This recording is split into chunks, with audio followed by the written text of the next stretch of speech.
અત્યારે પ્રયાગરાજ ખાતે મહાકુંભનો મહાપર્વ ચાલી રહ્યો છે અને જેમાં અત્યાર સુધી કરોડો શ્રદ્ધાળુઓ દર્શનનો લાહવો લઈ ચૂક્યા છે। ઘણા એવા પણ લોકો છે જે મહાકુંભ જવા માંગે છે પરંતુ કોઈ કારણસર તેઓ નથી જઈ શકતા, જે પાછળ આર્થિક સ્થિતિ જવાબદાર હોઈ શકે છે અથવા તો અન્ય કોઈ કારણ પણ હોય, પરંતુ કેટલાક સેવાભાવી લોકો આવા લોકોની મદદે આવી તેમની ઈચ્છા પૂર્ણ કરતા હોય છે। બોટાદના નામાંકિત બિલ્ડર દિલાવર હમીદ આવા લોકોની સેવાએ આગળ આવ્યા છે અને તેમણે જરૂરિયાતમંદ લોકો માટે પ્રયાગરાજ કુંભ મેળા સહિત અન્ય ધાર્મિક સ્થાન પર ફ્રીમાં જવાનું આયોજન કર્યું છે। પ્રથમ અમદાવાદ બાદ હવે બોટાદ બસનું આયોજન કરાયું છે। કુલ 37 જેટલા લોકો કુંભ મેળામાં જવા રવાના થયા। દિલાવર હમીદનું આ કાર્ય કોમી ઇખલાસનું ઉત્તમ ઉદાહરણ પૂરું પાડે છે। તો 10 દિવસની આ યાત્રામાં માત્ર કુંભ મેળો જ નહીં પરંતુ ડાકોર, અયોધ્યા, ચિત્રકૂટ સહિત અન્ય ધાર્મિક સ્થાનોનો પણ પ્રવાસ તેઓ કરી શકશે।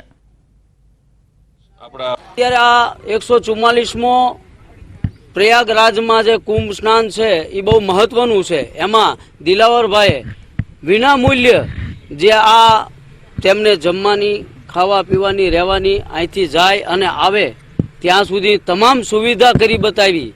એ એક ખરેખર તો અમારી આગળ શબ્દ નથી। અને દિલાવરભાઈ જે માતાજી પ્રત્યે અને જે આ કુંભ સ્નાન પ્રત્યે એમને જે ભાવના બતાવી છે એ બહુ સરાહનીય છે।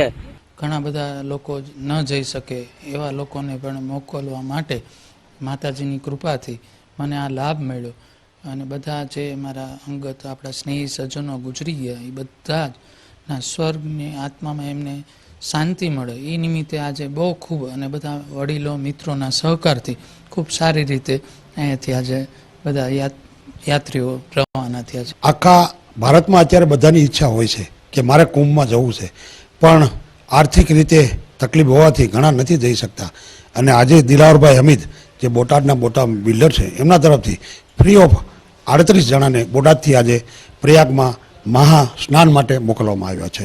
ખુદમાં હતા બસમાં પણ અમને કાંઈ બસના નંબર જ નથી લાગ્યો। અત્યારે અહીંયા અમારા જમાએ છે ને કીધું કે અહીંયા બસ છે, એમાં જગ્યા છે, એટલે અમે સરસ રીતે એમાં અમને મહાકુંભ મેળાનું આયોજન કર્યું। અમને બહુ દિલાવરભાઈએ કર્યું, અમને બહુ આનંદ થયો। અમને તો ધાર્યું નહોતું એવું દિલાવરભાઈ કર્યું અને બહુ અમને તો એ ભગવાન માયના અમે તો કે અમને એ લઈ ગયા। નહીં બહુ થયો આનંદ। એમ થયું કે હાલો હવે આપણને તો ભગવાન તેડવા જ આવ્યા। અત્યારે ખેડૂતો પરંપરાગત ખેતીથી વળી કંઈક અલગ રીતે ખેતી કરવાનું વિચારતા હોય છે અને ત્યારે ટીમાણા ગામના યુવા પ્રગતિશીલ ખેડૂતે કેસરની ખેતી કરી કૃષિ ક્ષેત્રે નવો આયામ કાયમ કર્યો છે। ભાવનગર જિલ્લાના તળાજા તાલુકાના ટીમાણા ગામે રહેતા એજ્યુકેટેડ યુવા ખેડૂતે આધુનિક ટેકનોલોજીની મદદથી ખેતી કરી સારું ઉદાહરણ પૂરું પાડ્યું છે।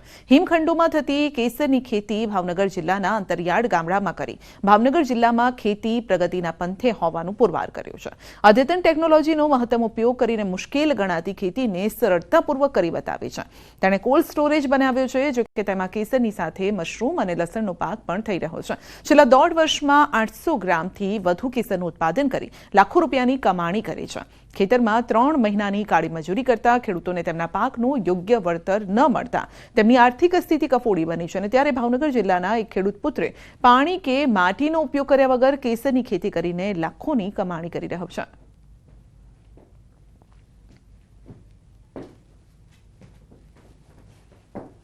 તો એ મેં કેસરની ખેતીનું ઓલું કર્યું ને આની અંદર મારે 1.5 વર્ષનો મારું ઓલું છે કે આની પાછળ મેં 1.5 વર્ષ બગાડ્યું, મહેનત કરી અને કાશ્મીર ગયો, કાશ્મીરથી બિયારણ લાવ્યો અને આ બિયારણ લાવીને રૂમમાં છે આખું સેટઅપ તૈયાર કર્યું, જેની અંદર મેં જુદી જુદી ટેકનોલોજીના મશીનનો ઉપયોગ કરેલો છે, જેને એરોપોનિક ટેકનોલોજી કહેવાય છે।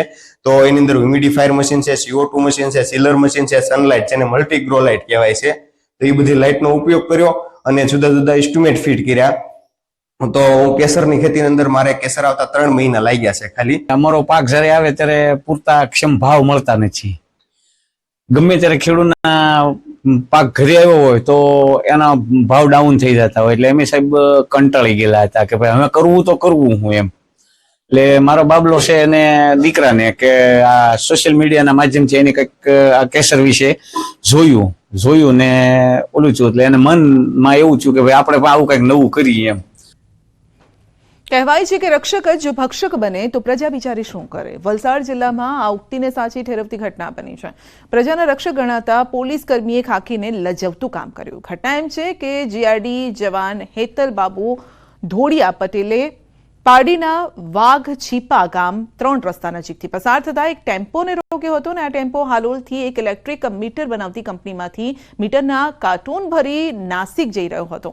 આ દરમિયાન જીઆરડી જવાને ટેમ્પોને રોક્યો અને ત્યારબાદ ચેકિંગના બહાને કાગળિયા અને અન્ય દસ્તાવેજોની ડ્રાઈવર પાસે માંગ કરી. આ દરમિયાન કેટલાક યુવકોએ ટેમ્પોના પાછળના ભાગથી ટેમ્પોમાં ભરેલા ઇલેક્ટ્રિક મીટરના કાર્ટૂનની ચોરી કરી લીધી અને આ દ્રશ્યો ટેમ્પો ચાલકે ટેમ્પોના સાઇડ મિરરમાંથી જોઈ લીધા અને થોડી વારમાં જીઆરડી જવાને ટ્રકને જવા દીધું. જો કે ટેમ્પો ચાલકે આગળ જઈ આ મામલે પોલીસને જાણ કરતા પોલીસની ટીમ તાત્કાલિક સ્થળ પર પહોંચી અને આ ટેમ્પો ચાલકની ફરિયાદના આધારે કાર્યવાહી કરી છે. ચોરી કરનાર જીઆરડી જવાન હેતલબાબુ ધોડિયા પટેલ અને તેના 3 સાગરીતો પિયુષ પટેલ, હરેન્દ્ર ધોડિયા અને મિલન ધોડિયાની ધરપકડ કરાઈ છે. સાથે જ ચોરી કરાયેલા મીટર જપ્ત કરાયા છે અને હાલ ચોરી કરાવનાર જીઆરડી જવાન સામે કાર્યવાહી પણ ચાલી રહી છે. 4 માણસો પકડવામાં આવેલા છે. આ જે જીઆરડી છે પોતે પરવાસાનો છે અને પરવાસાની એક બીજી વ્યક્તિ પણ એની જોડે સંડોવાયેલી હતી અને એ સિવાય આસમા ગામમાં પણ 2 જણા સંડોવાયેલા હતા અને આ 4 જણની ધરપકડ કરી હાલમાં પોલીસે વધુ તપાસ હાથ ધરી છે અને આ ચોરીમાં ગયેલ 4 મીટર 2 મીટર જે મુદ્દામાલ તરીકે હાલમાં કબજે લેવામાં આવેલ છે. ગાંધીનગરથી જામનગર પરત ફરતી વેળાએ કૃષિ મંત્રીની કારને અકસ્માત નડ્યો. ગુરુવારે ચોટીલા નજીક પરત ફરતી વખતે કૃષિ મંત્રીની કાર સાથે ટ્રક અથડાયો હતો. જો કે સદનસીબે નજીવા અકસ્માતની ઘટનામાં કારમાં સવાર કૃષિ મંત્રી, ભાજપ નેતા અને ડ્રાઈવર સહિત કોઈને પણ ઈજા નથી થઈ. આ બાબતે કૃષિ મંત્રીએ તેમના કુળદેવીનો આભાર વ્યક્ત કર્યો. અમારે હોટલથી નીકળીને રોડ ઉપર ચડતા હતા ત્યારે ક્રોસિંગમાં એક ટ્રક જે એની બ્રેક ધીમી લાગવાથી સહેજ અમારી ગાડીને આગલા મોરાને